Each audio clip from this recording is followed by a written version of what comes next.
Then they came to Jericho.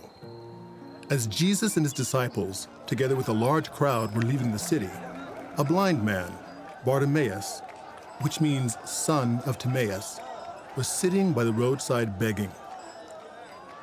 When he heard that it was Jesus of Nazareth, he began to shout, "Jesus, Son of David, have mercy on me!"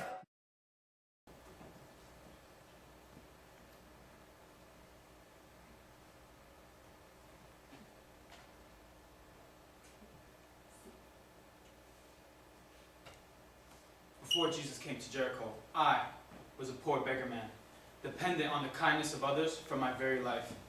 It wasn't my fault I was blinded as a boy, but people saw me as worthless because I couldn't fend for myself. That was bad, but what was worse was I believed their opinion of me. Now, when Jesus came to town, in spite of myself, I dared to believe that he could give me back my sight. I heard he was a great healer, and that he dealt with the lowliest people, those that others ignored, even tax collectors. My heart soared. I had no doubt he could heal me.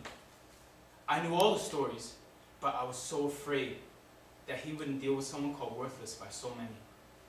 Despite my fear, I went out to the edge of town. Along the roadside I knew he would travel, and I waited. Soon I heard people coming, excited people, Jesus' people. I gathered all my courage and I shouted out, "Jesus, Son of David, have mercy on me!" Immediately the crowd surrounded me and demanded that I be silent. They were offended that someone so lowly would dare to speak to so great a man. Soon my fears wrapped around me tighter than the present crowd. For one horrible moment, I obeyed the crowd and I was silent. Then years of misery to come, of being what people said I was, filled my head. I would not listen to those people anymore. I would not be what they said I was. I screamed out in defiance. I shouted out against the crowd as loud as I could, "Jesus, have mercy on me!" And he did. He healed my sight, but he did more than that. His actions opened up the eyes of my soul.